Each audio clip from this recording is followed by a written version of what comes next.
You have to visit that place. Come look at what actually is going on there. Water works. Can they man na government? But I know na government they waste time here. I got another here. Government you are just wasting your time. Can they real estate and they jani can along them in an MA for an MA? Over government Governor Charles Chukuma Soludo. All right.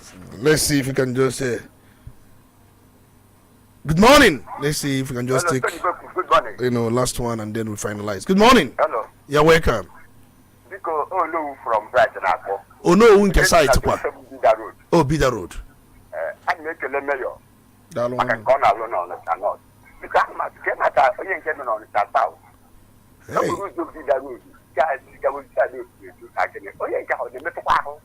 Oh, in a corner, they are fear.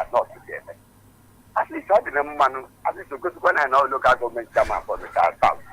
So they need more development going into development. Ine kuni nubero ni ama metu yaka. Ine kuni ka nuru ni ama ya for this ku metu yaka.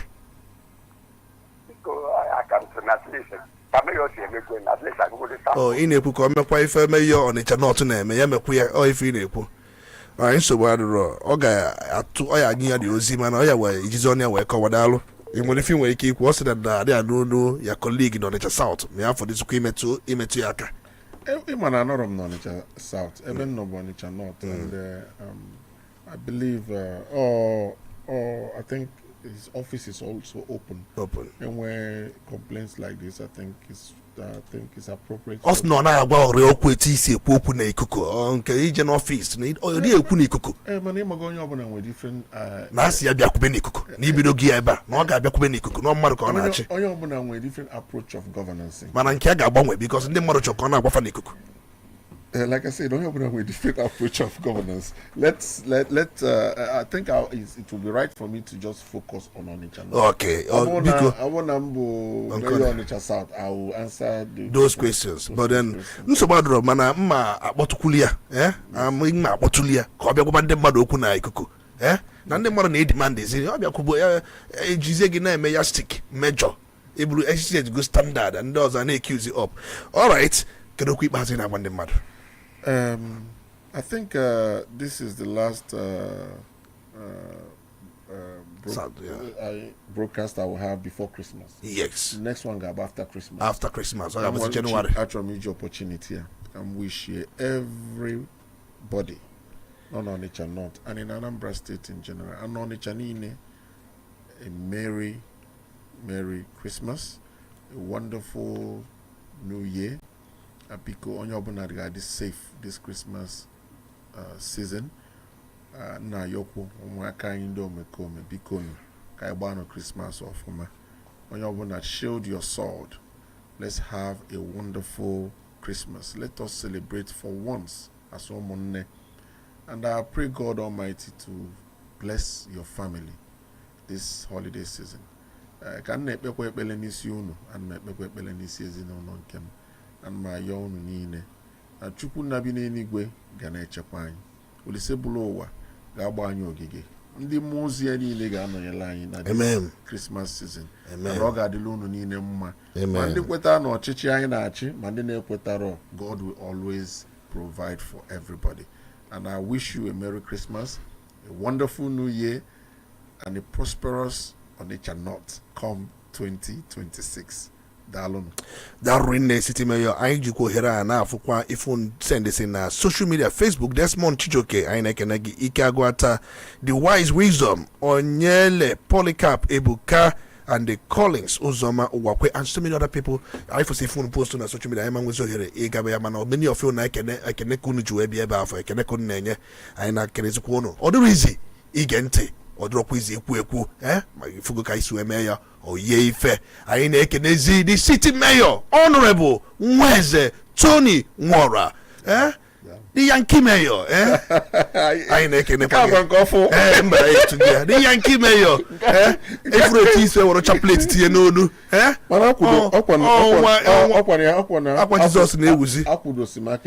Jesus Neuzi, for me, no, Jesus Neuzi. It's been with all from Rome. Oh, from Rome, I can't open again. My mother, okay, more than again. Yes, I form you go fortified spiritually, chaplet, you know, no, in a year, everywhere. Onye Jichukwaka. What if I got to give? All right, thank you so much. That's all we have this very morning on this month edition of the moment with the city mayor, Honorable Weze Tony Waraine Kenerine. Can we see Kiganiru Watage Crossfire, which is the next program? I know many of you are waiting, they are sitting, sipping, stinking. Just wait. You are not going anywhere. You haven't seen nothing yet. We'll be right back for Crossfire.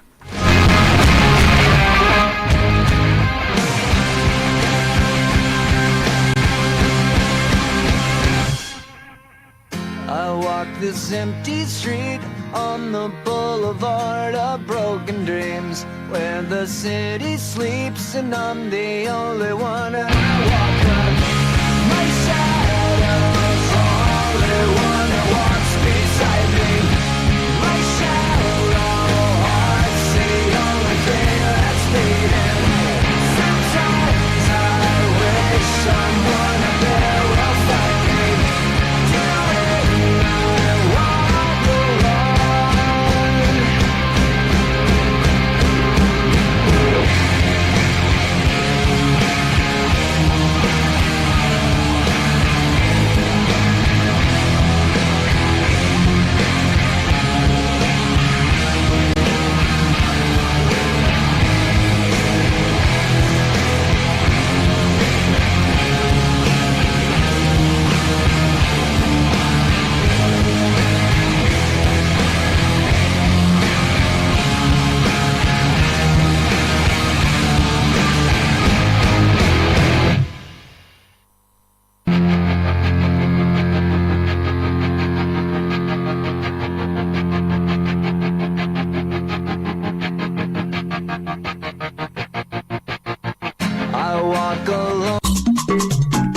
Listening to Udala Radio 104.7 FM. Seriously authentic. Udala Radio 104.7 FM.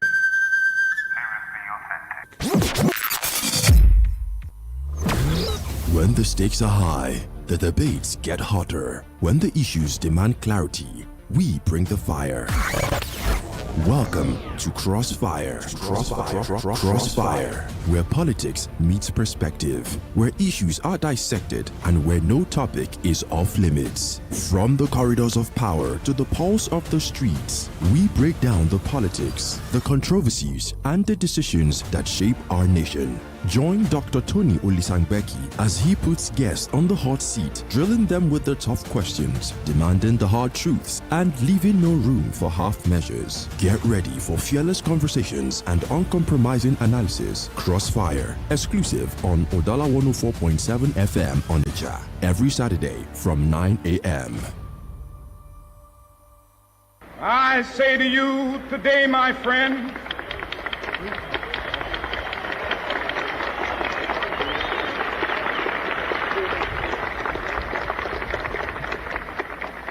so even though we face the difficulties of today and tomorrow, I still have a dream. Yes. It is a dream deeply rooted in the American dream. I have a dream that one day this nation will rise up and live out the true meaning of its creed. We hold these truths to be self-evident, that all men are created equal.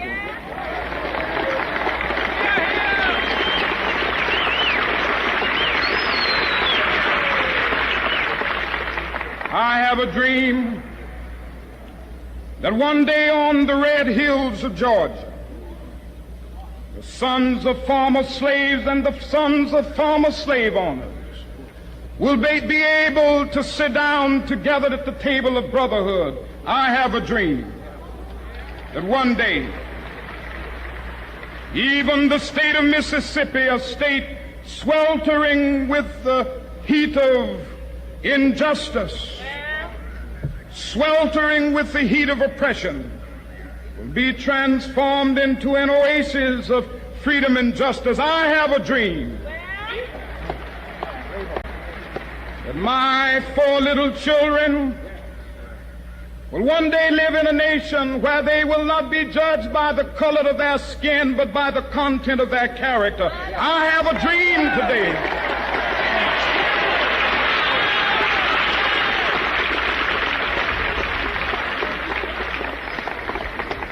I have a dream that one day, down in Alabama, with its vicious racists, with its governor having his lips dripping with the words of interposition and nullification, one day right there in Alabama, little black boys and black girls will be able to join hands with little white boys and white girls as sisters and brothers. I have a dream today.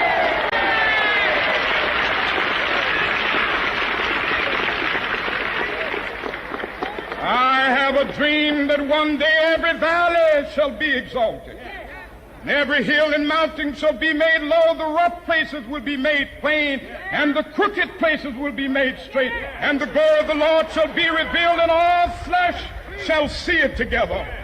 This is our hope. This is a faith that I go back to the South with. With this faith, we will be able to hew out of the mountain of despair a stone of hope. With this faith, we will be able to transform the jangling discords of our nation into a beautiful symphony of brotherhood. With this faith, we will be able to work together, to pray together, to struggle together, to go to jail together, to stand up for freedom together, knowing that we will be free one day. This will be the day. This will be the day when all of God's children will be able to sing with new meaning, "My country, tears of thee. Sweet land of liberty, of thee I sing. Land where my fathers died, land of the pilgrim's pride. From every mountainside."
You're welcome. A very good morning to you. And this is Crossfire on Udala 104.7 FM. This very beautiful Saturday morning, the 29th day in the month of November in the year 2025. Wherever you are listening to us from, whatever you may be doing, and no matter where you are on to Udala 104.7 FM. We profess the truth and nothing but the truth. We speak the truth, we observe the truth, and we uphold the truth. We call a spade a spade. We can never call a spade by any other name. That's more reason we say not this era veritas, and not this era Ayudisim veritas, and not this era Viveka Kabit veritas, and not this era Lingolum, and not this era Contra Lingolum. You are welcome if you're listening to us from New York, London, Tokyo, Germany, Accra, China, Chicago, Delhi, Johannesburg, Jerusalem, Dubai, Saudi Arabia, and many places in the universe. Even in Italy, those who are listening to us from Ontario, California, United States of America, even Ottawa, Canada, and Amsterdam, the Netherlands, Washington, D.C. You have different times there. It depends on what time you have over there. Here in Nigeria, that's 21 minutes and the hour of 9 a.m. And I'm aware that in some of these very places, they have different time, like those in Washington, D.C., 22 minutes and the hour of 3 a.m. Those in Rome, 22 minutes and the hour of 9 a.m. the same time here as Nigeria. And those in Dubai, 22 minutes and the hour of 12 noon. And those in Jerusalem, 22 minutes and the hour of 10. And for brothers who are in Accra, Ghana, 22 minutes and the hour of 8. And those in China, 22 minutes and the hour of 4 p.m. And those in Japan, 22 minutes and the hour of 5 p.m. And I know those who are in India, for those of our brothers who usually go to India for different businesses, it's about 52 minutes and the hour of 1 p.m. in Delhi, India. You are welcome. We apologize for something behind schedule. We had a previous program that really got into the time of this very program. We apologize, and we know you are ready, and we are ready as much as you are ready. Do not forget, I'm still your honorable speaker, Tony Olisa Mbeki. We have got so much to talk about this very morning. Over the week, Mr. President made a declaration on national emergency on security. And Mr. President also adopted some measures. He called on the army, the police, and also the navy to add to their numbers, make additional employment, and even the DSS. He talked about use the NYC camps for training. And the issue is that the country is at a crossroad, and he didn't just stop there. Mr. President has also made us to understand that Nigeria is working closely with the United States of America on the issue of genocide as claimed by the United States of America, and he has made an appointment about the team that work with the United States of America, and that team is led by Nuhuri Badu, the National Security Advisor. I cited Oluyede, the Chief of Defense Staff, the Inspector General of Police, and also eminent security personnel in that very team. They'll be led by Nuhuri Badu, the National Security Advisor. This team will work closely with the United States of America counterpart on the issue of insecurity here in Nigeria. And Mr. President as well also look at the issue of ambassadorial nominees is sent to the Senate, and we saw the names and then the letter read at the Senate House. And there's so much going on in the polity. Even here in Anambra State, we saw budget presentation, Mr. Governor, coming up with a figure. And we've seen budget presentations across different states. And all of these things are happening. Nigerians are talking. And I've listened to those who said, Mr. President, why don't you allow your children to be part of this recruitment the police or the army will be making? Why would it be children of all the citizens? But Nigerians have their way of talking. And we've seen all these and more.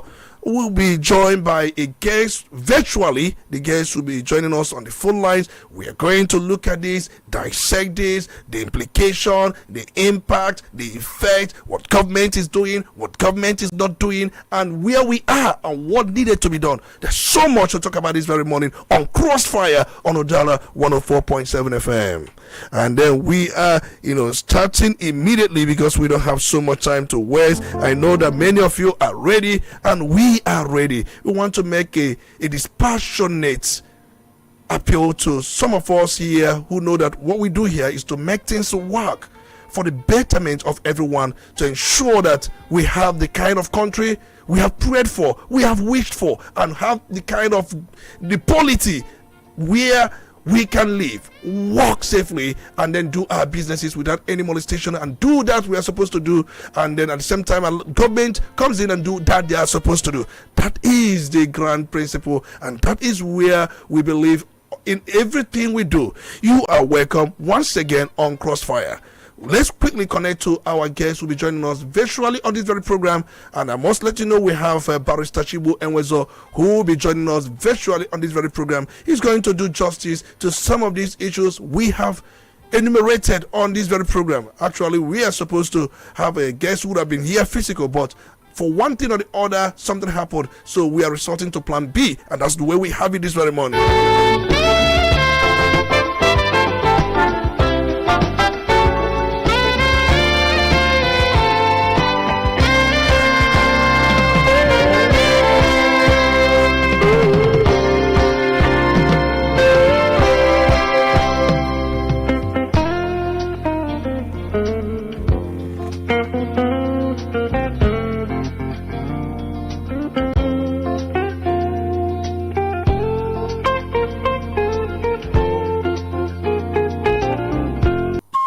Udala Radio, 104.7 FM.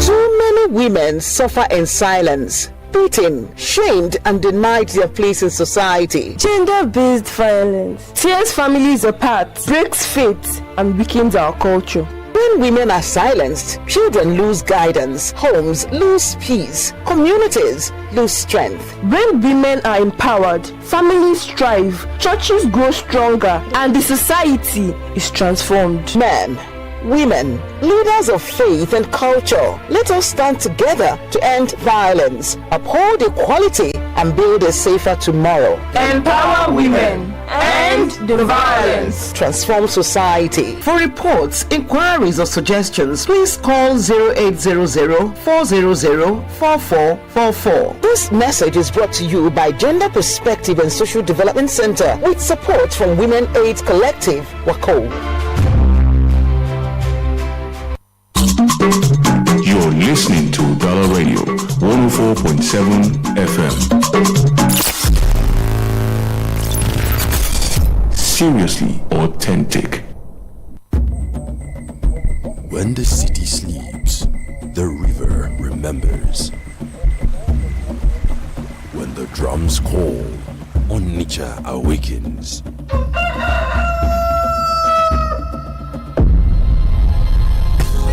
This December, the call grows louder as Udala Radio joins forces with the Golibe Festival 2025. From December 2016, New Year's Day, the heartbeat of the East comes alive. Music, laughter, art, culture, and the unstoppable joy of homecoming.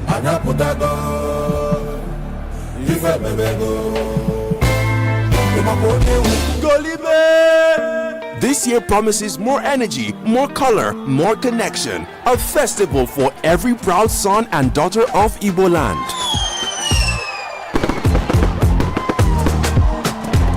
Stay tuned to Udala Radio, your front row seat to the celebration that never fades. Golibe! Golibe Festival 2025. Exclusive media support by Udala Radio. It's not just a festival, it's who we are. Udala Radio, 104.7 FM.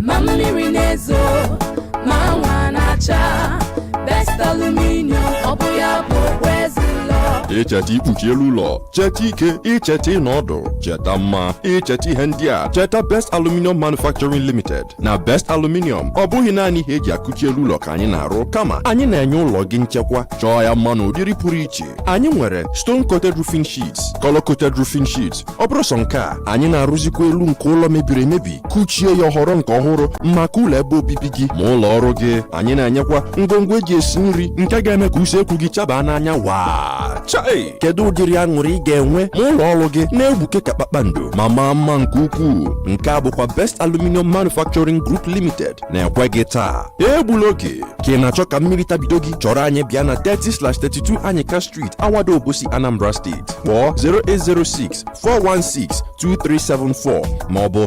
0706-059-6203. Abịa n'ikpuchi elu ụlọ, hapụrụ ya Best Aluminium Manufacturing Limited. Ihe anyị na-eme doro ya anya.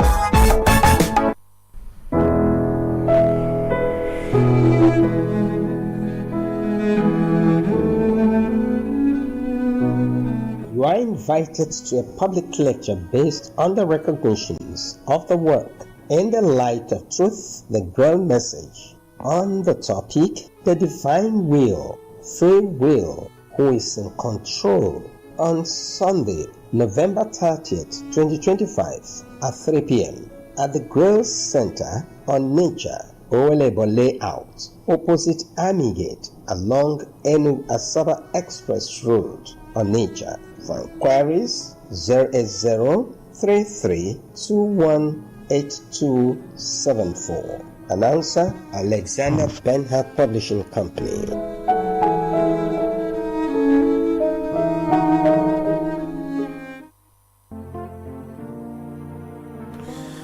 Your welcome is to Crossfire on Udala 104.7 FM Onitsha. And just as we announced earlier on, we're talking about the issue of national security, which is the most talked about topic anywhere in Nigeria. And just like we announced earlier on, we'll be joined virtually by Honorable Chibo Enwezo.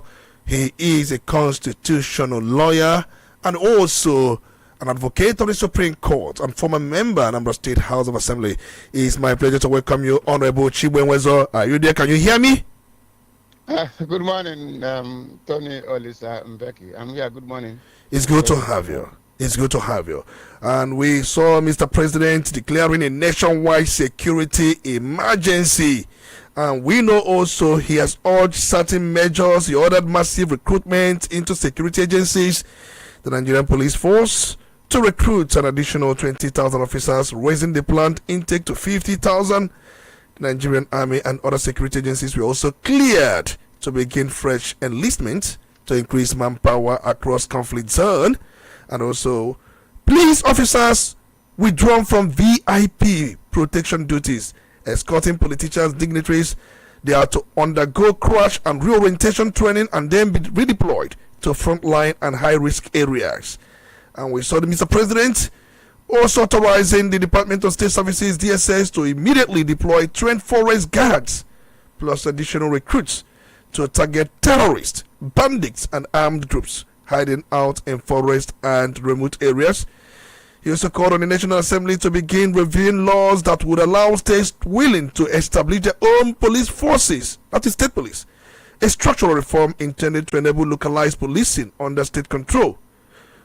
And he also urged religious institutions like churches, mosques, and other vulnerable communal gathering points, as well as boarding schools in remote or insecure areas, to either improve security or close or either improve internal security. So he said quite a lot of things. In fact, the last of which I'm going to say here, he addressed long-standing herder-farmer conflict by calling on herders to end open grazing, surrender illegal weapons, and embrace ranching under the guidance of the government's newly established Ministry of Livestock and Fisheries. Honorable Chibo, these are measures taken by Mr. President, but before we begin, let's ask you, what does national security emergency mean in the first instance before we talk about some of these measures? What does it mean? Thank you, Dr. Tony, Olisa, and Becky.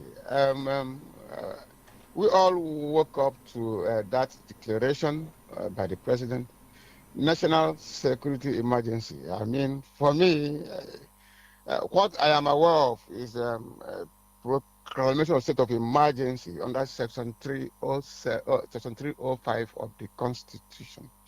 You see, when we talk of national security emergency, maybe that is a variation of what is provided in Section 305 of the Constitution. What we know, or what I know, that is provided under the Constitution is declaration of state of emergency, and that can be done in certain situations. When the president has powers to issue proclamation of state of emergency when the federation is at war. That's a Section 305(3). When the federation is in imminent danger of invasion or involvement in a state of war, then there is actual breakdown of public order, public peace, safety, and so on. And Section 305(3) B and C actually captures the situation in which we find ourselves in Nigeria. So let us call a spade a spade. What the president should do, or I think what I take it that he has done, is a declaration of state of emergency in Nigeria, based on the fact that Nigeria, is clearly in a state of anomie. We are bandits, terrorists, and all whatnot, are disturbing the territorial integrity of Nigeria, killing people, killing Nigerians, abducting Nigerians. So it's like government is no longer in control. So you must declare a state of emergency to be able to handle the extraordinary situation that we find ourselves. So labeling it security of emergency. It's like it brings down to the fore when we argued that the president does not have power when he declares an emergency in a state, either in a state, to remove a governor. So can he not remove himself? Because what you have now is a state of emergency in Nigeria. Extraordinary measures have been taken to address the situation. So it applies equally. If you don't have the right to remove yourself, then you shouldn't have been able to remove a governor. So they said state of emergency because this situation has engulfed almost the entire Nigeria. Nigeria is in crisis. The Section 14(2)B clearly says security and welfare of the people is the primary purpose of government. So if there is lack of security, clearly in such a manner that Nigerians can no longer move around, in such a manner that the territorial integrity has been constantly in constant violation by marauders, by herdsmen, by gangsters, in such a situation that government also is finding it difficult to rein in these aggressors, either externally or within or internally. It shows that the cardinal provision of the Constitution is being violated, which calls, of course, I agree, for a declaration of state of emergency to take extraordinary measure in order to restore the states of the power of the Nigerian state to guard its territory, to protect its people in accordance with the Constitution. So that is what it means. I am not aware of anywhere where a mention is made of security emergency. I am aware of declaration of state of emergency. We should come straight away to say that it's a declaration of state of emergency. In Nigeria, things have broken down. Things have broken down. No, there's no security. The welfare of the people is not being taken care of in the face of serious threats to the security of the people. So I mean, extraordinary measures. All these measures, asking the military to employ more people, withdrawing police orderlies, police protection to VIPs. These are extraordinary measures, and so many other extraordinary measures being taken to address the situation. So, to answer your question pointedly, Section 305, it takes care of what we call declaration of state of emergency in Nigeria or any part thereof. So, in this case, it has been declared within the Nigerian nation state. All right, I will also make reference to what Obasanjo said yesterday, but before then, let me take you back to your statement. You said you're not aware of any declaration on national emergency security But you said it's not mentioned in any of the laws that Mr. President should come out and go straight and abide by the constitutional provision. And the constitutional provision, like you mentioned under section 305, has to do with state of emergency. You say there is no way in our constitution that talks about nationwide security emergency as declared by Mr. President. But we understand that the presidency simply explained to us that the nationwide security emergency is a case where Mr. President formally recognized that the security situation across Nigeria, which may include kidnappings, terrorism, banditry, communal violence, had reached a level requiring extraordinary and urgent measures by the federal government.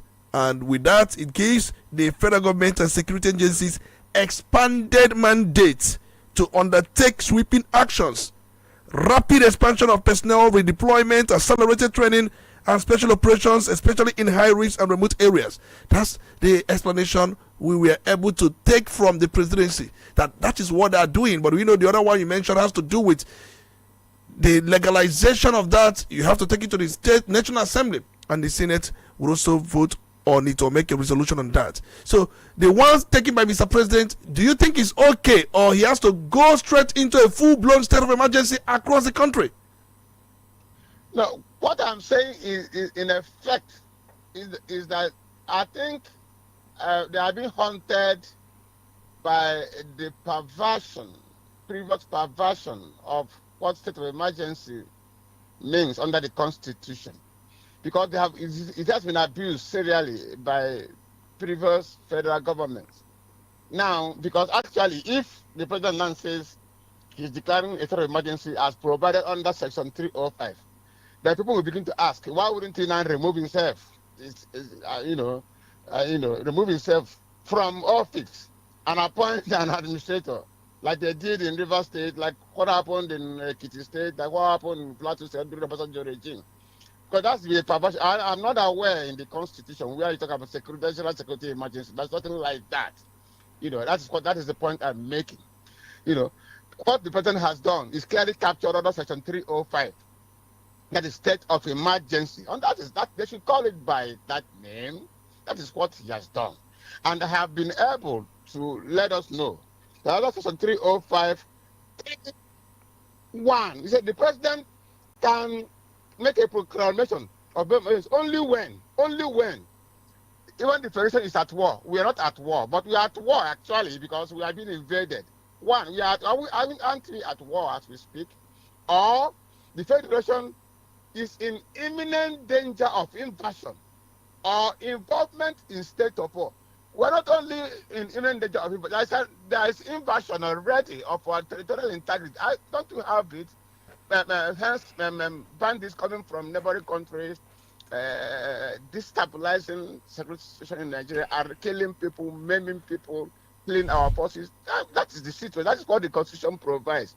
Then you can look at if there are actual breakdown of law or public order and public safety. There is the breakdown of public order and public safety, where people can no longer walk around freely, when our troops are being killed and exterminated in such a horrendous manner.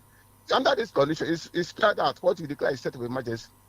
And I have argued before that when it is so declared, you take extraordinary measures. All those measures you pointed out are extraordinary measures being taken in order to arrest the situation. All right. So the only thing that is missing is that the president cannot remove himself.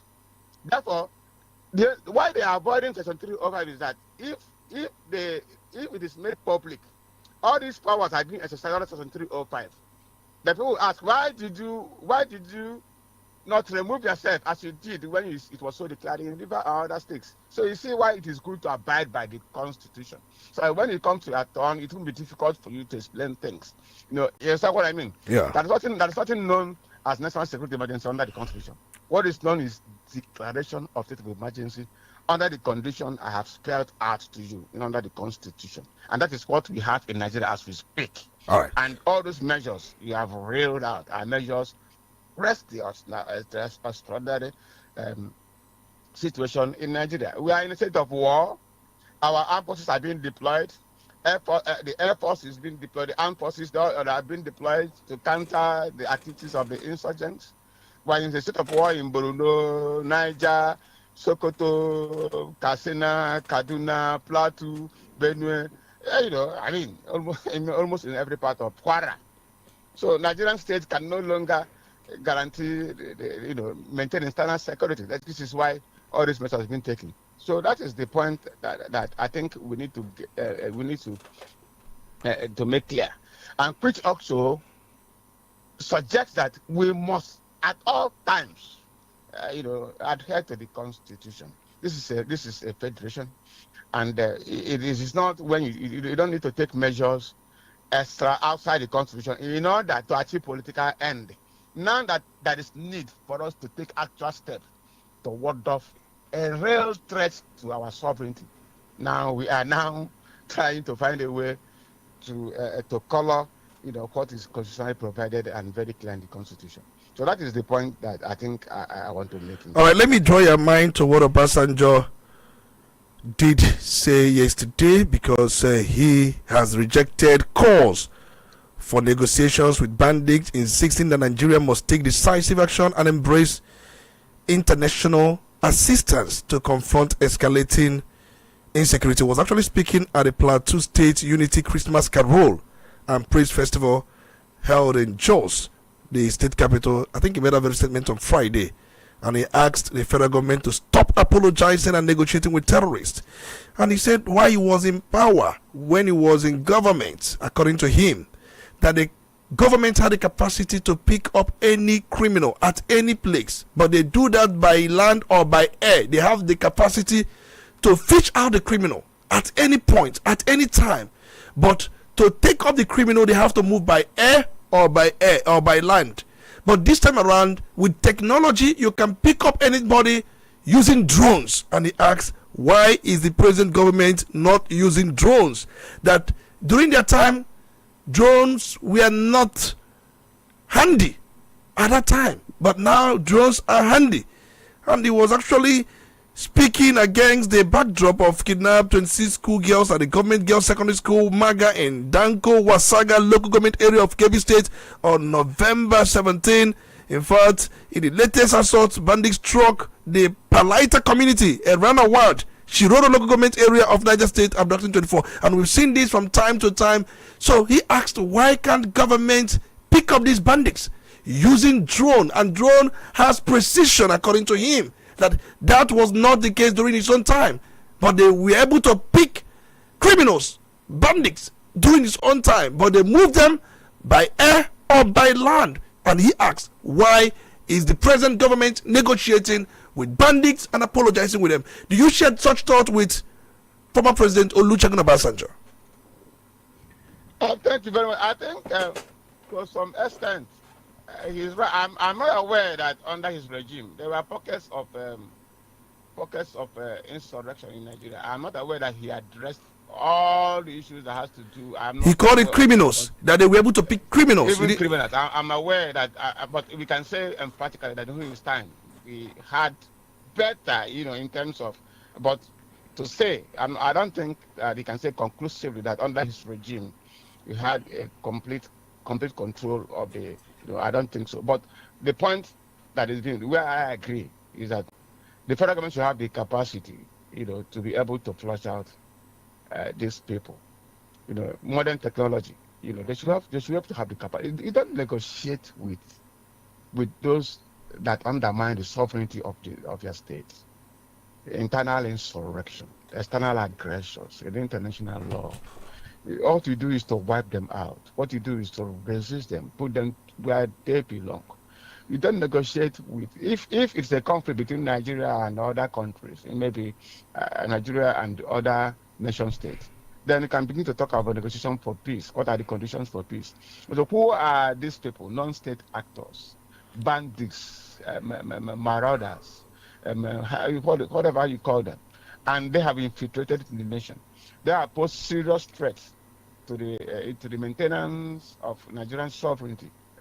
What is the basis of negotiating with them? If we really have a nation state, what is sought? So that's what is taken.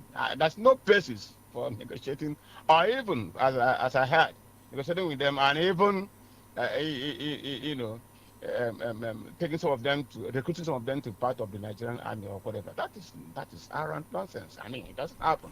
A state must have the capacity to defend itself against, and this is not even a war like a war, strictly so called, in terms of problem with other nation states. This is a ragtag people, SWAP, Boko Haram,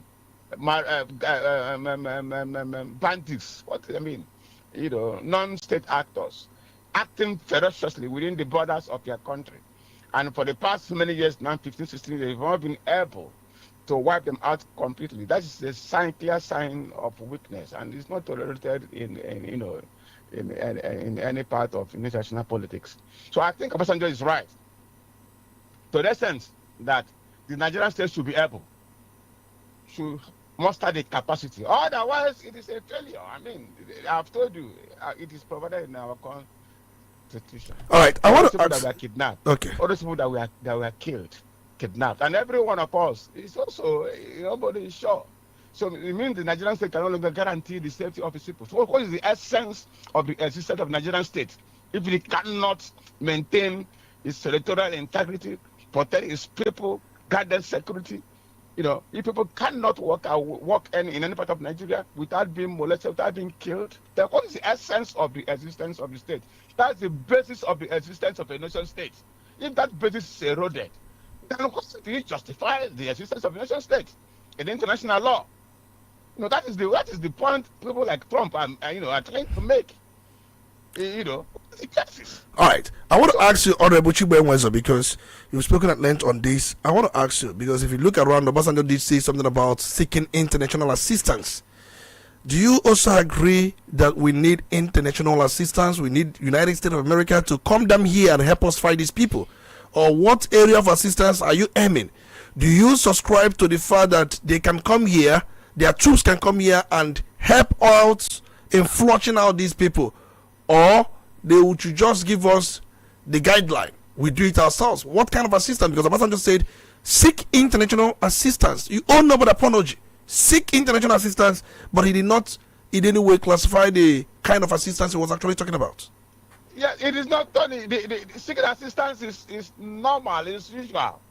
You know, if for any reason you don't have capacity to be able to deal with such situations, such serious situation in a country, there's nothing unusual in entering into negotiation. People even engage mercenaries, you know, to come and assist you. It depends on the level. I am not in a position to know the kind of assistance that is required, because that is not my field.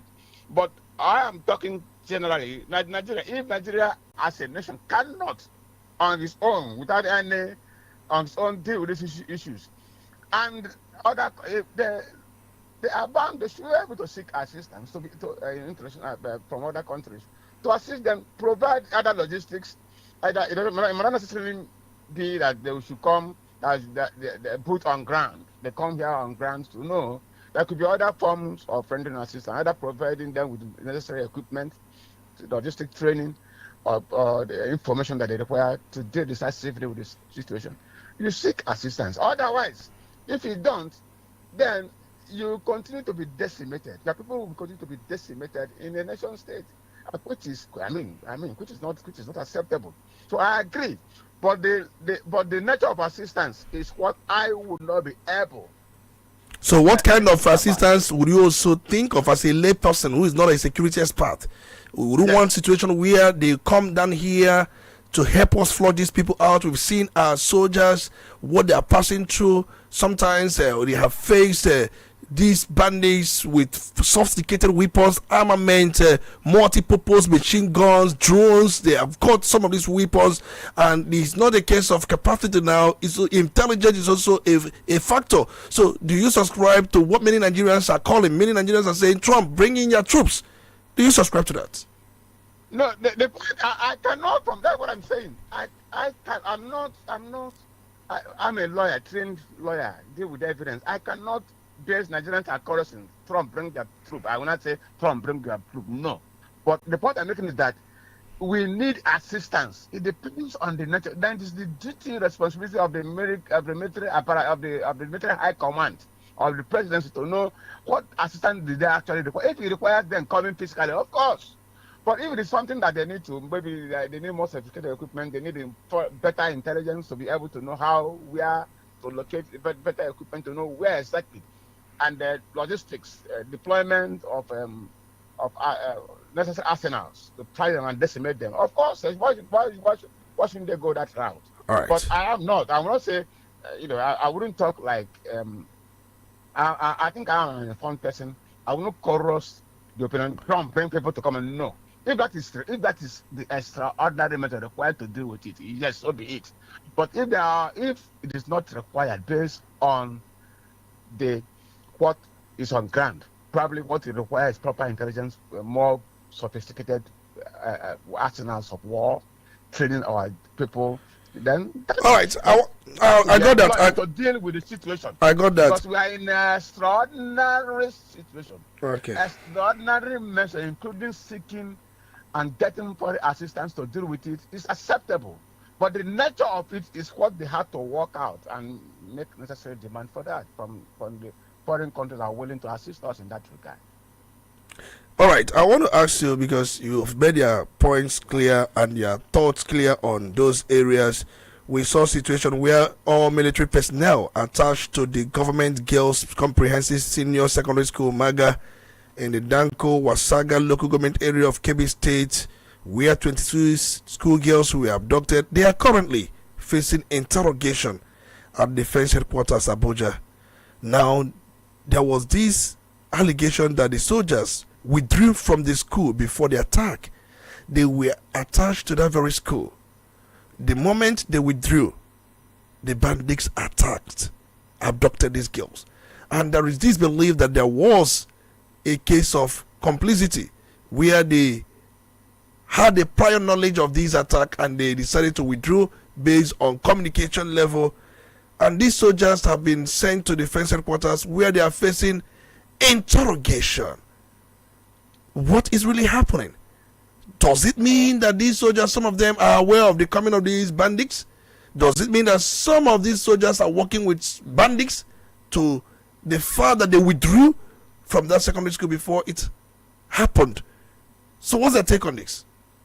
That is left for the military high command to unravel. But Tony, what is clear to me and you, what should be clear to me and you, is that when troops are stationed in a place, they are stationed there by order.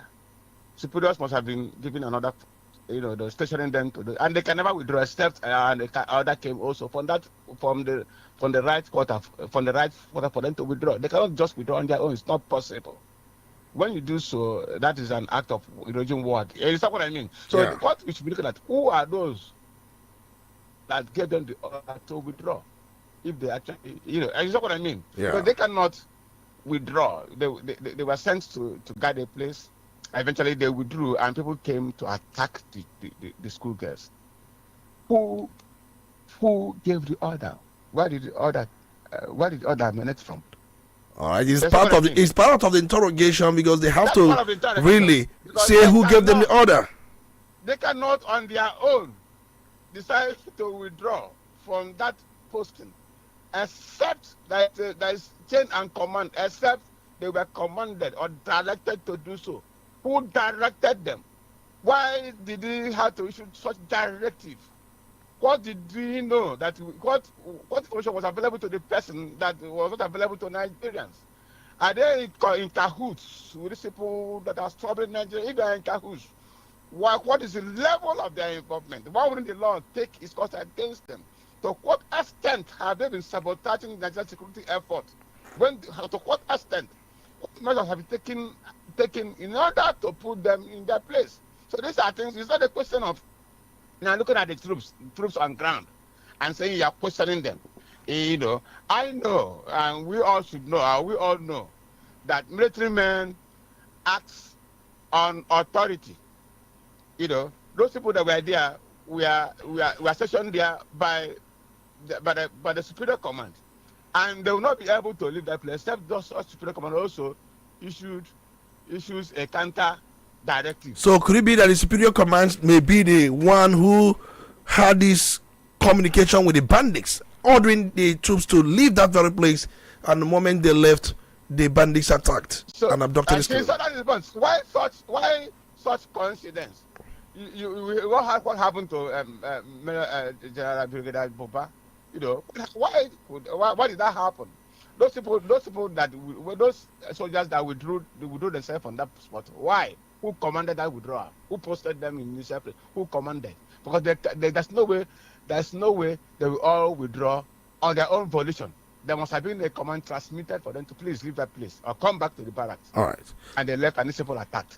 So these are things. These are questions that should be asked to find out the real. Who are those at the high echelon of the military? That is why Nigerians are calling for United States of American troops to come. The Nigerian army seems compromised in certain areas, that they can't trust them again in this fight. If this could happen, where troops withdrew and the bandits attacked, and what else are you talking? Even if you give them equipment, the same thing may keep happening. That's why many Nigerians are saying, Trumps, we need your own troops. We can't trust our own troops again.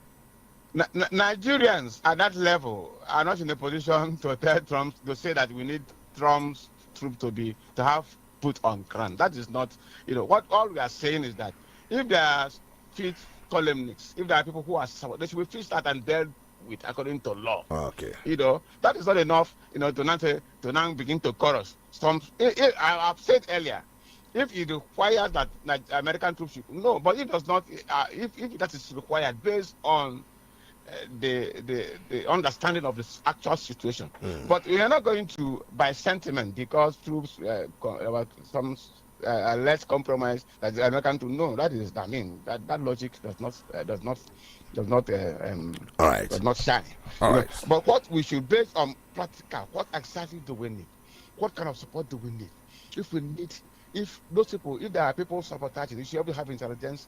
They should run over and dealt with according to law. Then, if there are other things that we need, support, proper, the right arsenal, proper intelligence, drums, and our people can be trained and handle them decisively. And why wouldn't we deal with that? But if it is so helpless that we don't even have the manpower, that we don't even have our people are not trained enough to withstand them. And within the time that you need to train them to fight this battle, it will take longer time. By that time, much havoc would have been wreaked on the system. Then, and it requires external forces to come physically. Why not? I want to ask you. Do you see my logic? I understand your logic. Your logic is very clear. I want to ask you, do you also subscribe to the idea that Nigerians should bear licensed arms to defend themselves? Yes. You subscribe to that? Yes. The Nigerians who have come of age or who meet certain requirements should have arms licensed to defend themselves. Yes, I agree. Why? I totally see that is not okay. Like a Nigerian state, you have imposed a restriction on arms bearing. Nigerian students should not bear arms. Okay, that's okay.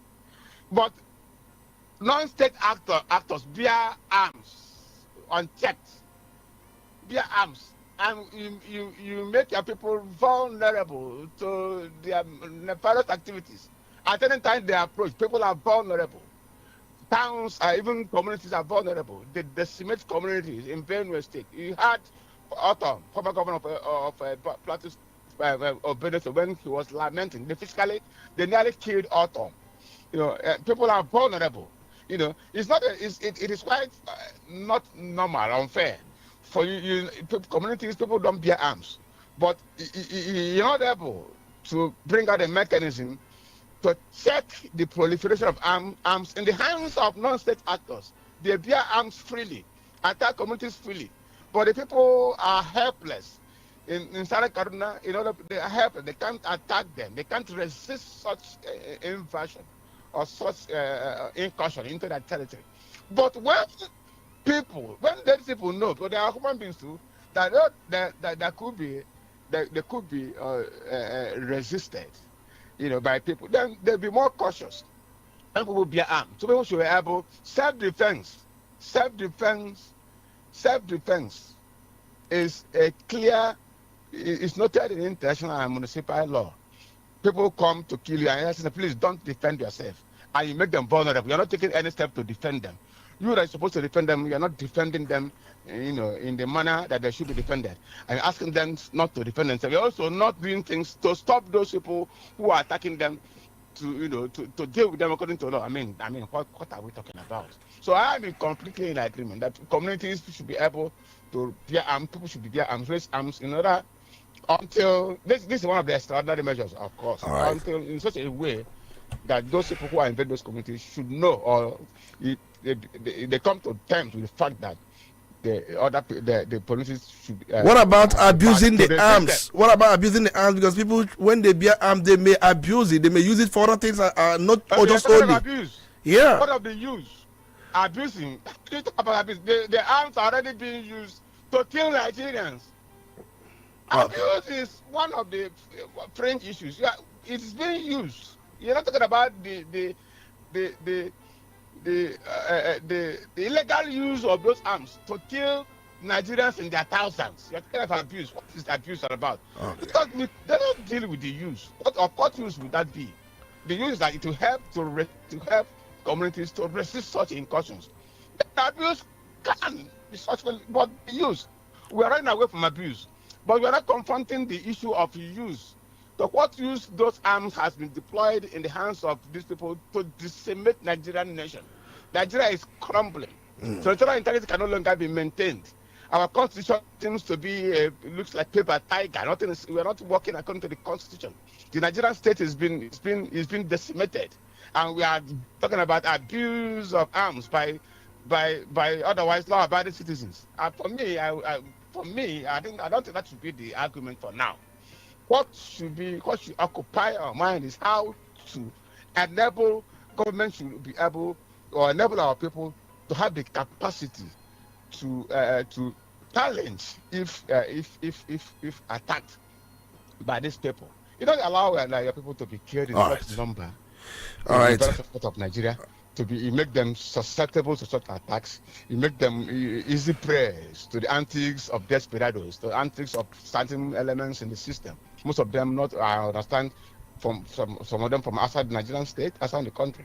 So for me, what is abuse? All right, let's get your thought on the state police. That's one of the extraordinary measures Mr. President has also declared or has urged that must be taken. The states that wish to establish their own police force, the National Assembly should review Section 214 to allow those states to establish their own police to ensure that this menace is tackled. Are you also in support of that? Yes. You are in support of... I've said that, and the only problem we have in this country is that we are not law-abiding people. Otherwise, why should we be afraid of state police? And the fear is because of abuse. Why the fear? Because if we sanction abuse, appropriate, because you don't have sanction, people do what they want. We're talking about abuse because this abuse are prevalent because those abuses are prevalent because you don't have a system where people, if there are sanctions against people who work contrary to the outside of the law, in the U.S. I just came back from the U.S. from last month. And we had local government police, county police, police, state police, and they work. Everybody knows the area of responsibility. They are not. You don't have CIB. Anyway, CIB is that they're taken care of. But here, I agree that everybody in Nigeria, including they learn to abuse, but it's because we don't want to do the right thing. That's why we always talk about abuses. We don't look at people doing what. If you take an oath of office to be a governor, why wouldn't you abide by the Constitution? If you take an oath of office that these things should happen, the elections we have, why wouldn't you be able to preside over a free and fair elections where citizens are allowed to exercise that? Why would you in a situation where be a part of a system where the system is skewed to favor what you want? Must it be like that? If you do that, why shouldn't there be sanctions against you? This is the problem. All so right. when it's found in amendment section 214, it should be amended for the state. Okay, look at Nigerian police. How many? So the state have their own police. And the police those police formations should work according to the law. They should work according to the law. Be used to intimidate or or harass. be used to achieve other ends other than the end of the preserving the security of the state. And our courts must be alive to its responsibility to check all those excesses by those exercising state powers. Once you have this, it's happening in other parts of the world. In America, it is, I mean, when you get to America, you see county police, Dutchess County police, you see federal police, you see the New York police, you see that they work hand in hand. There are criminals everywhere, but because of the proliferation of all these measures, I mean, there's no way. Once you do, and once you act outside the law, the tendency that you'll be apprehended and deal with, is quite high. So people restrain themselves because there are sanctions. Sanctions speak, But here, I think people feel that that easily, the sanctions don't exist. All right. The tendency to behave outside the law is that's high. the tendency. All right, let's quickly. Honorable Chiwo and was the last question, because I know we are working with time here. We also want to open the phone line so that our listeners to come in and make their own submission on some of the issues we have raised this very morning. Remember, Mr. President set up the joint working group between Nigeria and United States of America, headed by Nuhu Ribadu. In fact, if you look at the members of that very team, Yusuf Maitama Tuga, Minister of Foreign Affairs, is a member. Muhammad Badaru Abubakar, Minister of Defense, remember, former governor of Jigawa State under Buhari administration or era. Muhammad Badaru Abubakar, currently Minister of Defense, is also a member of that joint working group. Olubumi Tunjiojo, Minister of Interior, a member of that very team. Bernard M. Doro, Minister of Humanitarian Affairs, a member of the joint working group. Olufemi Oloyode, Chief of Defense Staff, a member of that working group, joint working group. Muhammad, Director General of the National Intelligence Agency, NIA, a member of the joint Nigeria-US working group. Kayode Ebetokun, Inspector General of Police, a member of that group. Ideyat Hassan from the office of the NSA, designated to serve as the Secretariat of the Joint Working Group. And Paul Alabi from the Nigerian Embassy in the US, also part of the Secretariat. I know those who are commenting on social media, they have made comments saying there is no Igbo man in this joint working group. But that's not the area of our concern. What do you think? If you look at this joint working group, the area of mandates, because they are primarily to deepen bilateral cooperation between Nigeria and the US on security matters, and the focus area include counter-terrorism, tackling violent extremism, banditry, cross-border threat, and intelligence sharing, and overall strengthening of Nigeria's defenses and internal security architecture. Do you have belief? Do you have trust? Do you have hope in this joint working group set up by Mr. President to work with United States of America counterparts? And Mr. President has asked the team to work closely with the American counterparts to ensure effective implementation of our agreed initiatives across this sector. Are you seeing any light at the end of the tunnel? Can there be anything coming from this very team, anything meaningful, impactful to stem the tide of insecurity in this country? Tony, let's look at the aspect. I think he says some Nigerians are saying there is no Igbo man in that part of the. I think did I hear you say so? Yes, some social media comments anyway. That shows Nigerian system is okay. We run Nigeria as if ordinarily all those positions that you mentioned, that we appointed, those people that were appointed. If Nigeria is being run properly, as a nation state, devoid of sentiment, devoid of. Are you saying, out of the over 40 million Igbo people, none are qualified to occupy one of those offices from where those appointments were made? Is that what you are telling me? But that's not the area of concern. I'm just telling you the social media comments. That's another point. That is one point. You must have faith in the system. If you don't have faith, you're asking me whether it will work. It will not work. So are you saying because there is no Igbo man in that joint working group? Not because there is no Igbo man. Not necessarily because we are not sincere in what we do. Not because, you see, that shows the level of our depravity. Not necessarily because there is no Igbo man, but if you now dissect everything, you see that there's no serious. On the one hand, we are saying America should not intervene. On the other hand, we are setting up a committee to liaise with America to see how are we not speaking from both sides of the mouth? Are we not speaking from both sides of the mouth? Secondly, are we running Nigeria in accordance with Section 14(3) of the Constitution, where government is run in such a way that every part of the country should be deemed to be part of the Nigerian progress, the Nigerian question? That is not what is happening. And if it's not happening, people lose faith in everything.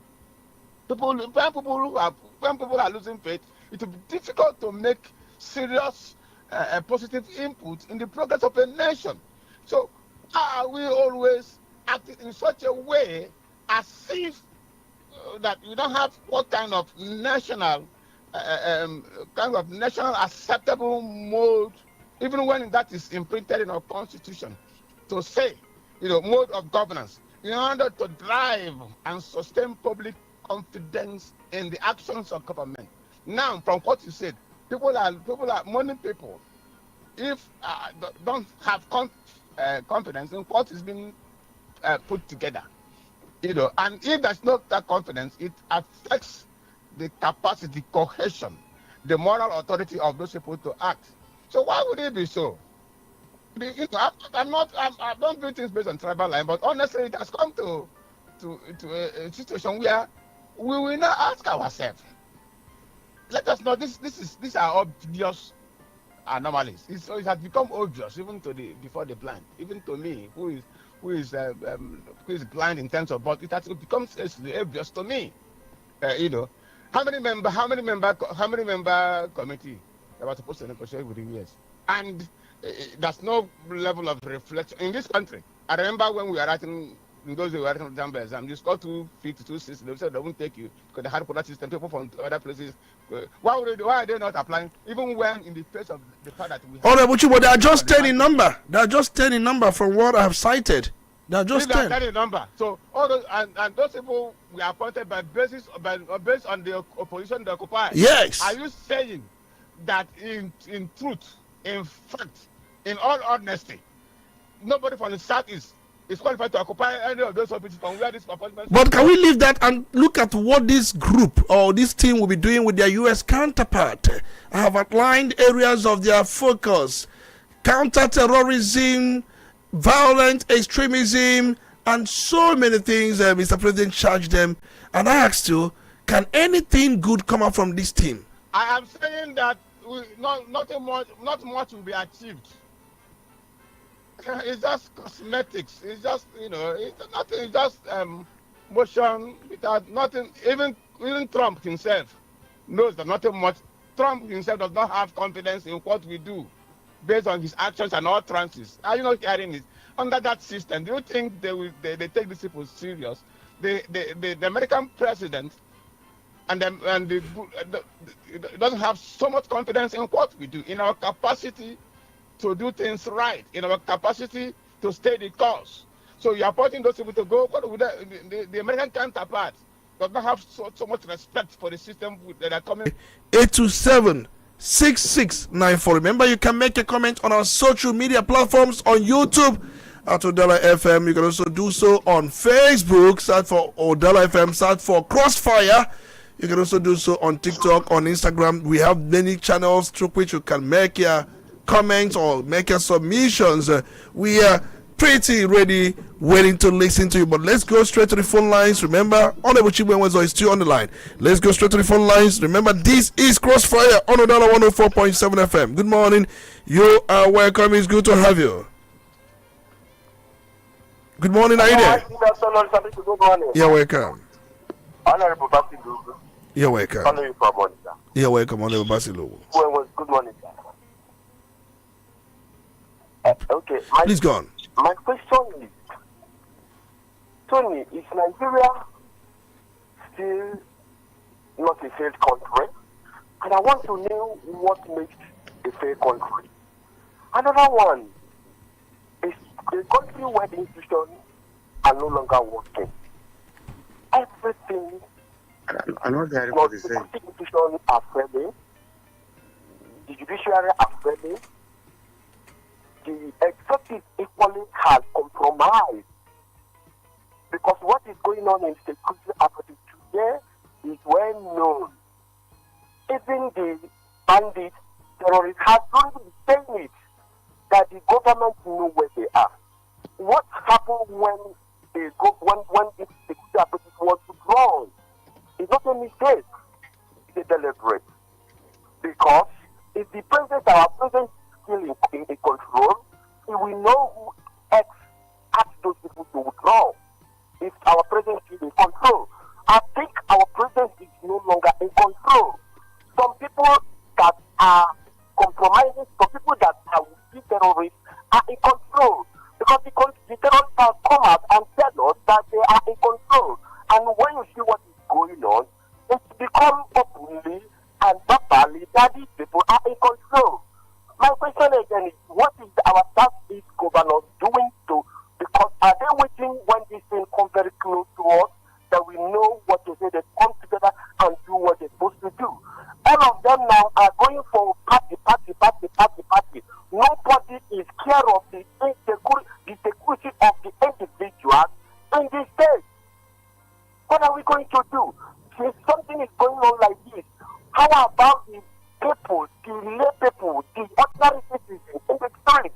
What are we doing? Are we still have a country called Nigeria? Or do we call ourselves something else? So it's really getting out of hand.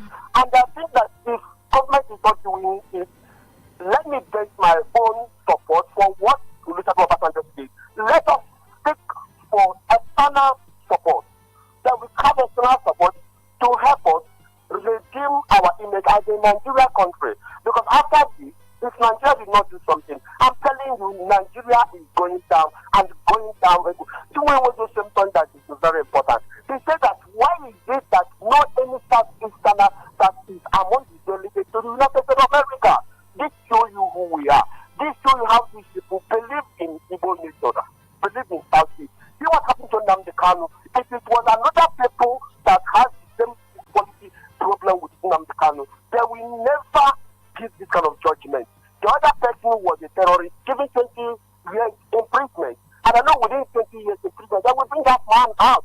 In our praise, our Nnamdi Kanu, that started saying, stop talking without killing any single fly, was given life imprisonment. Is it how a country lives?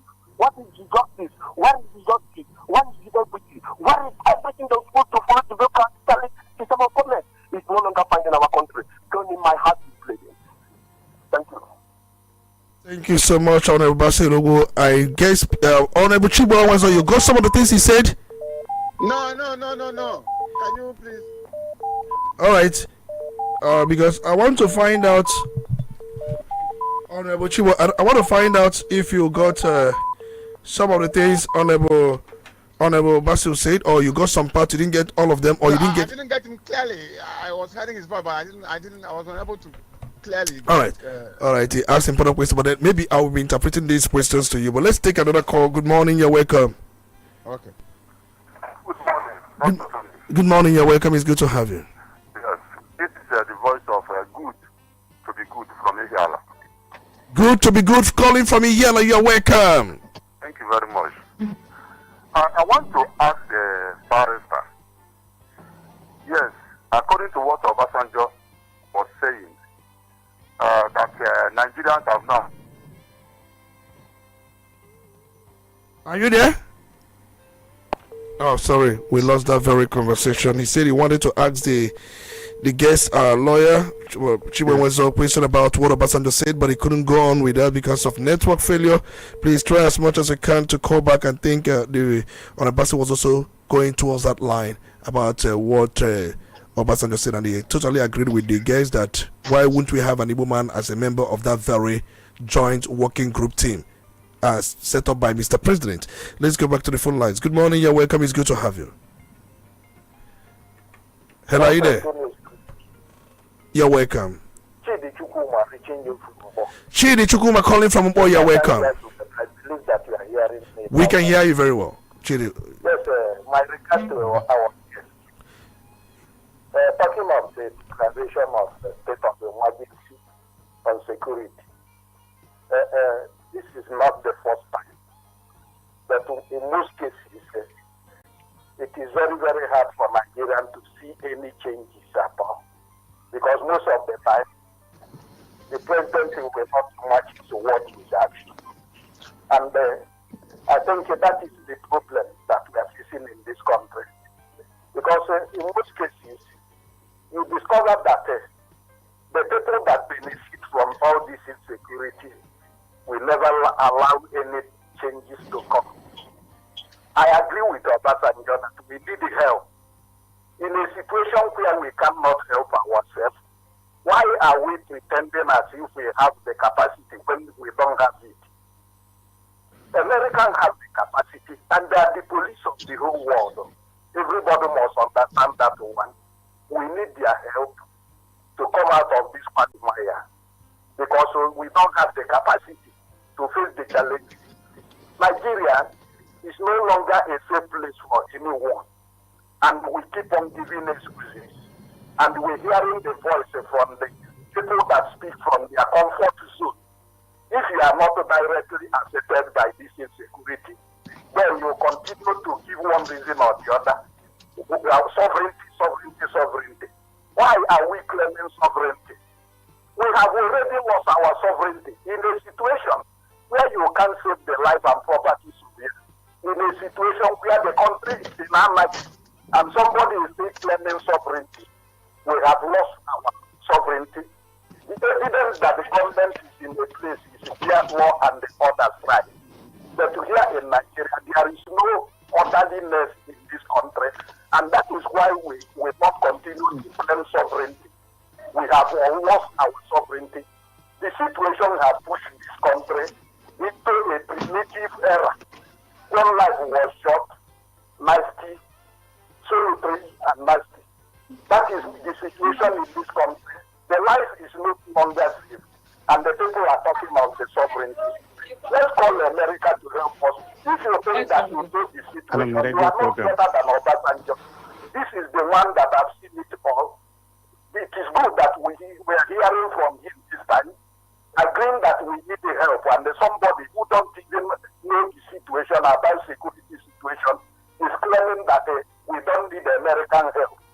We need Obasanjo. We need him as soon as possible to help us out of this quagmire.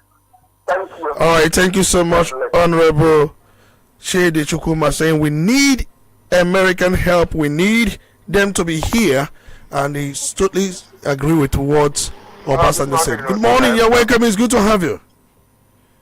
God bless you, my honorable speaker. You're welcome. On the line. Happy to hear your voice. Mazi Ojukwu, you're welcome. My honorable speaker, my leader, please accept my greetings to Honorable Chiwenwezo. All right, Honorable Chiwenwezo is on the line. Of course, he's also getting your greetings. Please go on. Thank you. I've heard all the analysis presented for the day and addressing security.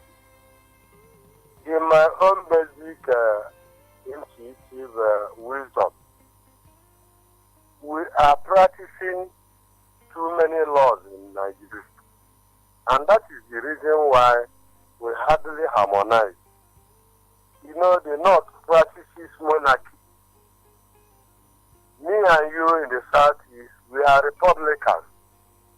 So we cannot get that through security architecture. We may envisage. Remember that during the last regime of late Muhammad Buhari, he concocted some people he called the repentant Boko Haram whatsoever into the military. And one day, I was at Garba Shehu, Abi Pantami was telling us that the Boko Haram will rule Nigeria. So what I'm trying to say in effect is that at times in relationships, you don't force yourself, to date with somebody. So if you want to get this issue of state police, vice versa, it is workable everywhere. But it cannot work here because of fear of the unknown. People that are fearing, I don't know what is fearing them. So I want to address Honorable Chibuenwezo, to whom I'm so pleased with, whom I know too well, whom I interact with. I've been in company with him in 2 or 3 or 4 occasions as on a shaman. So what I want to say is that let us stop practicing monarchy. Our security architecture is based on monarchy. Promotion is based on monarchy. Who will be the chief of army staff is based on monarchy.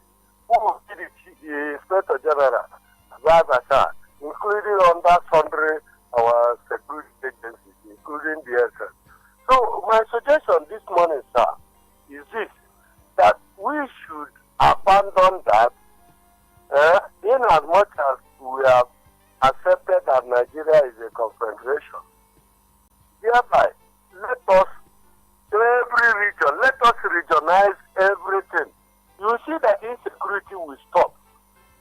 Regionalize everything now. We have the Igbos. Let me tell you one of the examples. Because of time, we don't have time. We don't have time. Are you still there? All right. Quickly, all right. We are completely out of time. We have to go for a commercial. And I also want to tell Honorable Chibuenwezo to be. I also want to tell Honorable Chibuenwezo to be on the line. Let's take these commercials. We'll be right back. Remember, it's Crossfire on Udala 104.7 FM. When we come back, we continue the conversation. We are not going anywhere. We'll be right back. Udala Radio 104.7 FM.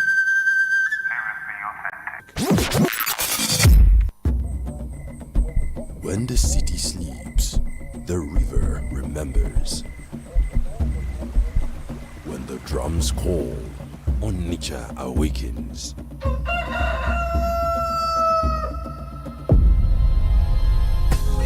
This December, the call grows louder as Udala Radio joins forces with the Golibe Festival 2025. From December 2016 New Year's Day, the heartbeat of the East comes alive. Music, laughter, art, culture, and the unstoppable joy of homecoming.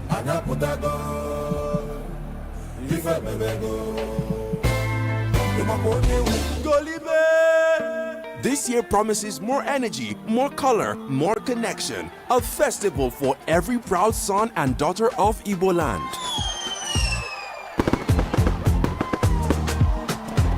Stay tuned to Udala Radio, your front row seat to the celebration that never fades. Golibe Festival 2025. Exclusive media support by Udala Radio. It's not just a festival, it's who we are.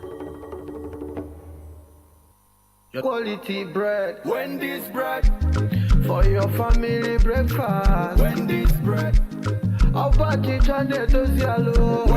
bread, Mama, Papa, they like Wendy's bread, Wendy's bread, even children, they like Wendy's bread. Wendy's bread, and in town, Wendy's bread, you get it better, tasty, we go sweet your belly. Wendy's bread, Wendy's your Wendy's bread, Wendy's bread, tasty bread. You can contact us on our official address, 2nd Business Park, Enugu Road, GRA, beside Onitsha, Anambra State. We also have another branch at St. Michael Plaza, Atani Road. Also contact us on 070-1149-1571. Wendy's bread, your tasty bread. Wendy's bread. Biko gee ntị n'ọkwa dị oke mkpa iji ohere eme ka ọhaneze mata karịsịa ndị na-achọ ịzụ ụlọ ahịa na ndị na-azụ ahịa n'ahịa New Auto Spare Parts Mkpọ New Parts dị n'okpuru ọchịchị Idemmili North. Mbọ ụfọdụ ndị na-agba ịghọgbu ndị mmadụ ịzụrụ ụlọ ahịa n'ụzọ iwu na-akwadoghị n'elu ụlọ ahịa alụrụ ọhụrụ n'ime ahịa ahụ. A na-adụ ọhaneze ọdụ ka ha zere onye ọbụla itinye ha n'ọnwụnwa site n'iresi ha elu ụlọ ahịa ahụ, dịka ụlọ ikpe mkpegharị na-etinye ọnụ n'okwu ahụ. Emekwara ka amara na ọ bụ ndị nwe anụ ụlọ ahịa ahụ nwekwa elu ya. Ọzọkwa, onye isi oche Idemmili North enyekwa onye ọbụla nkwado ike ụlọ ahịa ọbụla n'elu ụlọ ahịa ahụ dị na New Parts. Ya mere kpachapụ anya maka ego gị dana na mmiri, asịkwana na agwaghị gị agwa, maka na ụkpana okpoko gburu bụ ntị chiri ya. Ndị binyere aka n'ọkwa bụ ndị landlord stroke shop allottees na BOT chairman New Auto Spare Parts Mkpọ bụ Chief Paulson Emera.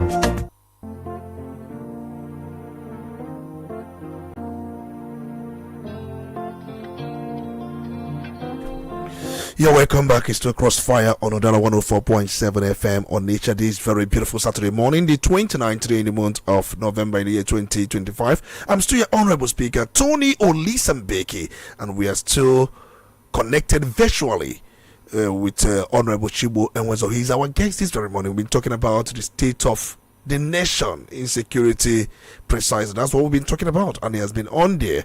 But then before we go on to take more calls, I also want Honorable Chibo to react to some of the issues and some of the comments made by our callers. Many of them have called for regionalism. Some have said where there was a statement credited to Garuba Shehu that repentant Boko Haram members can as well be Nigerian president. I think that's the context upon which that statement was made. If they are repentant indeed, not that they can become the head of state or become the president, but they can be anywhere, they can be in any position. And some people have said that what we have in the military, where you have internal sabotage reoccurring, how do you feature out to who? Who features out to who? That everybody in there seems to be a suspect. It seems to be that we are in a logjam where we cannot come out. Honorable Chibuenwezo, I don't know if you are still there. Yes, I'm here. Please, can you react quickly to some of these insinuations, some of these comments made by our callers before we go on to take more calls? Thank you. You see, that is the problem and issue of trust. All those questions, we asked based on the fact that there is no trust in the system. Look at what somebody said, Garuba Shehu said. I mean, that ought not have been uttered in the first place. The other day, Rufai said, the only repentant bringer is a dead one. That should be the policy of the state. And we cannot rule out some people entertaining some kind of soft sentiment for these people, which is why they have permeated and penetrated. But let me still say, like I opined earlier, the military must have sufficient intelligence to be able to fish out if they are fifth columnists. If they are not able to do so, then it means something also has compromised. They should be able, like we mentioned earlier, some guards were stationed to guard the school in Maga. And soon after they were withdrawn, these people attacked. Then the question, and we all know as a fact that is taken, that those guys wouldn't have left there except somebody asked them to do so. Who asked them? Why? And they should be able to know who asked them. We should now, I think what we're doing is what is necessary for us to hear that so Brigadier Colonel is being questioned on how, or why, or how, or whether he commanded those people to leave the post. Then from there, take it inch by inch. They should be able to collect all necessary information to know where the sabotage is coming from. We don't rule out collaboration. Look at the way Buba died. Look at the way other persons died. It shows that it's compromise. But I think those compromise, if we are sincere, or if we are running Nigeria the way it should be, as a nation state comprising so many people, comprising so many ethnic groups. But what I think is problem is that Nigeria is being run like a kind of cult. These people should not attend this position. This tribe should not come to this position. Therefore, this thing is happening. It is our people that are doing this thing. Some people might be sympathetic to their cause of either Islamizing Nigeria or either, so if they are sympathetic and they are occupying sensitive position, it's possible they will use that constitution to compromise national security. I agree with that. Then with the other issue of regionalism, I think the creation of state police, regions are also subnationals. If you have 6 regions, they are subnationals. But if you create state police, all the states that you have now, those who decide now establish state police with some limitations, then we should be able to have quality security pay collect to the state and even to the local government levels. With that, more people, more state actors should be able to have arms, to be able to arm, sufficiently armed to be able to resist such invasion, either in Plateau or in Benue, in Anambra, or in Enugu, or in Zamfara, or in Kebbi. So if you allow the federal government alone to maintain police and take command from the IG alone, that of course will be a serious problem. That will be reducing our capacity to tackle that position, to tackle that problem. So in order to enlarge or to improve our capacity to tackle the position. All right. I would also want to ask you, because there are some state governments that are negotiating with these terrorists, these bandits, giving them money, paying them off, and they will go and they will come back. We have not asked ourselves question where they get these guns from. They have drones, they have multi-purpose machine gun, they have sophisticated weapons, they have even the weapon to bring down aircraft. They can bring down aircraft. So you find out that there is financial flow from where to where, from who to who. How do they get these things into the country? Of course, we know when Nnamdi Kanu imported transmitter radio, it was spotted. And it was known that there was such importation. How come we don't know that there are some of these importations coming on from different angles? And how come we don't know, or we can't cite these weapons beared by these terrorists? They bear this weapon. AK-47 has become more like a light weapon for them. So how come, whose money, whose foreign exchange is being deployed to get some of these things? Who are those in control of this? What are they doing? Honorable Chibwenwezo, in a minute, please, because we have to take more calls.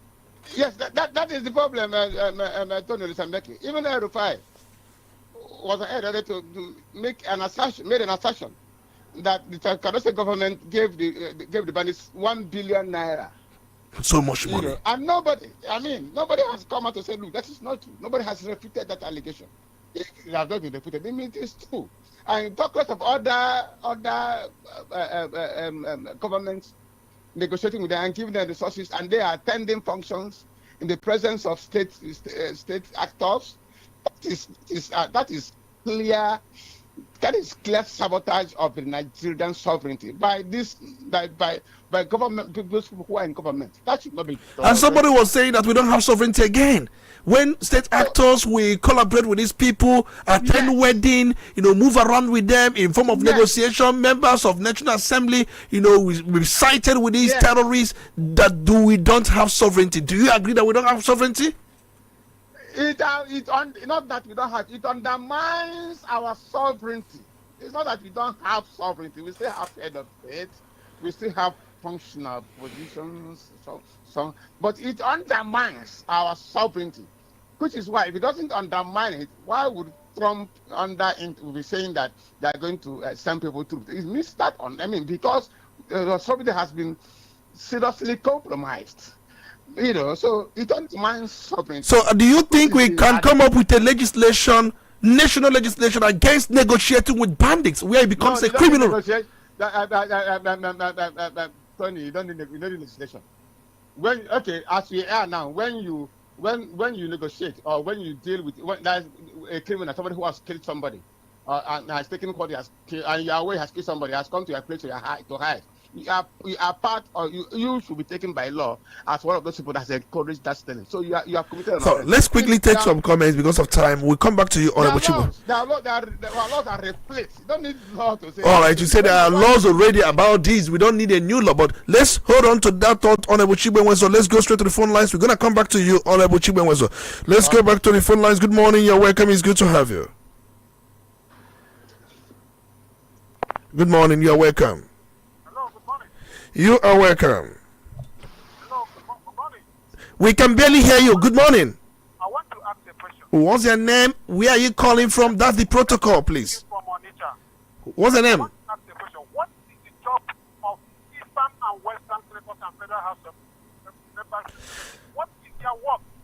All right, please. I got your question. I will advise you, please. What is their work? They should sit up and do the needed. All right, thank you so much. Please, I will advise you if you want to call in a program like this. We have told you about this your phone. We hardly hear what you are saying. Please, you can get a new phone or get a new, I don't know, do something about it so that we can hear you like others.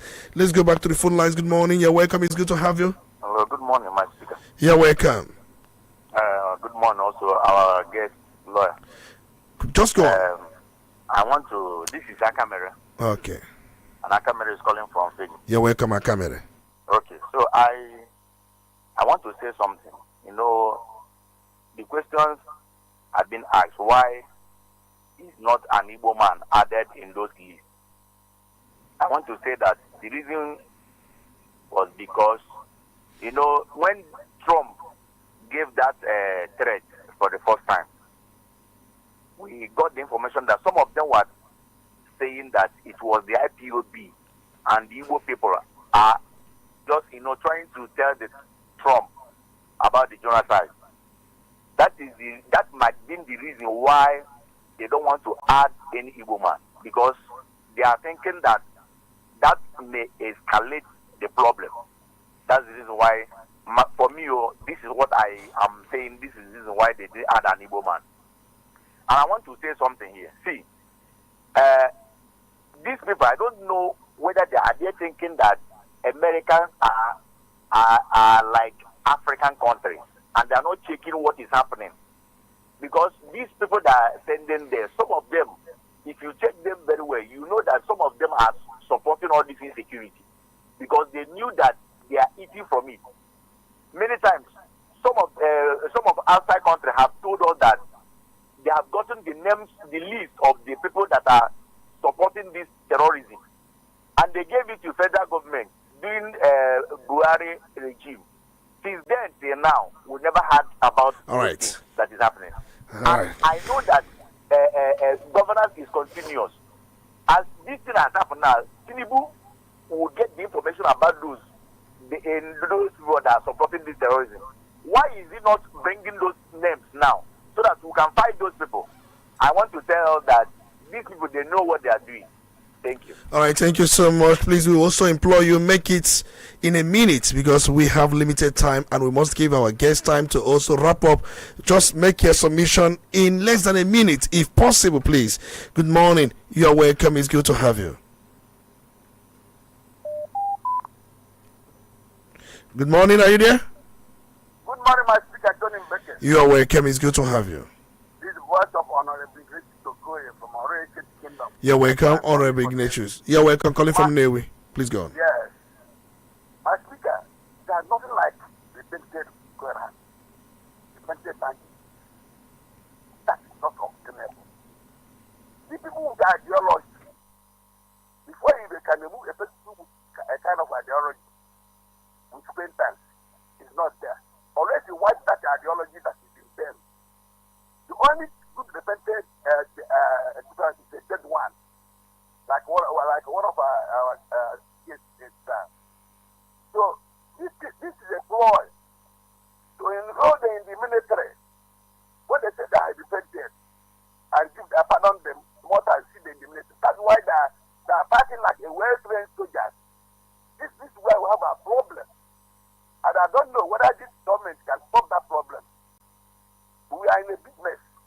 All right. Only God will help. All right, thank you so much. We are in a big mess. Only God will help us. Thank you so much, Honorable Ignatius Okoye, who called in from Newe, saying there's nothing like repentant Boko Haram member. Remember when we are told that they have been reintegrated, some of them have also been enlisted into the Nigerian army, that some of them have undergone rehabilitation and all that. But here are so many people saying nothing like that. You can't just wipe away any form of such from these people that are deeply indoctrinated, and such indoctrination takes a longer time, not just what we are told they have undergone rehabilitation. Let's go back to the phone lines. We have many people on the line. Remember, you have to make it as brief as possible so that we can accommodate others. Good morning. There are those that find it difficult to pick their calls, but they keep coming. Okay, all right, let's see if we can have this. Good morning. Hello. You're welcome. It's good to have you. Good morning. You're welcome. Oh, network seems to be disturbing you. Can you move around? All right. All right, please try and call us back. Try and reconnect. We can barely hear you, and you know we are managing our time. We don't have so much time left, so please try and call back. Good morning. You're welcome. It's good to have you. Good morning, Mr. Speaker. You're welcome. My name is Nze. I'm calling from Osu. Your name is what? Nze. Nze. You're calling from where? Osu. Osumo or Osu? Which one? Osu Itowa. Osu Itowa. All right, please go on. Mr. Speaker, I'll be short and simple. All right. The worst deceit in this world is self-deceit. When somebody is deceiving himself, you know that person is going nowhere. And that person must surely go down. That person must surely end up in defeat. Nigeria is deceiving themselves. See, the worst deceit we are doing in this country is self-deceit. When we are claiming that what is there, okay, when we are circling, going down, Nigeria should take the safety. Thank you. Saying Nigerians should tell themselves the truth that we are living in this seat and we are living in self-denial. That's the worst, according to him, what is going on as far as this is concerned. Let's see if we can just take a smuggle in one more call or two and we call it a day. Let's go back to the phone lines. Good morning. You're welcome. It's good to have you. Are you there? So many of you are calling. I don't know what network is up to this morning, but we are going to the Fit Network, even when we know that it is something not under our control, but we are going to the Fit Network problem, please. Okay. And remember, we still have Honorable Chibwenwezo on the line. All right. Network seems not to be happy. I don't know. But all the same, let's see. Good morning. You're welcome. Wonderful morning to you, Tony. You're welcome. Yes, I'm going to get in the studio. Please go on. There is no time. Okay. You see, there is no need talking about Nigeria. What's your name and where you calling from? I am so sorry. The voice of Wisdom Sack, and I'm with you right now from the city of Asaba. Wisdom Sack, please go on. You see, there's no need talking about Nigerian sovereignty, whereby, just like you guys have already said in the studio, we have our leaders disintegrating our sovereignty by negotiating with bandits and hanging out with bandits and all those stuff. But when it comes to America coming into our country to help us, we are not talking about sovereignty. We are not talking about how this is not good, this is also how colonialism or whatever. Yes, we have been doing rubbish. I think it's time for us to go through and do the rubbish, in a very sensitive way. This time around, as long as this disintegrating our sovereignty is going to sustain the lives of the citizens of the country, we're not going to be against it. America should come in place. I don't know the reason why Trump is even delayed. I think it's delayed. All right, thank you so much. Come through, please. This is God's intervention. Thank you so much. All right, thank you so much. Wisdom Sack saying that, okay, we negotiate with these people, hang out with them. We don't talk about sovereignty, but when it comes to Americans coming, we now start to talk about sovereignty. Good morning. You're welcome. Hello, good morning. You're welcome. It's good to have you. Hello? You're welcome. Please go on. Your name and where you're calling from. Hello? Oh, I don't know. Can you hear me? Hello? Please go on. We can hear you. All right. Try and call back. We've said it many times. If you cannot hear us, network is not smiling this morning. Please go on. We can hear you. It's important. You understand that.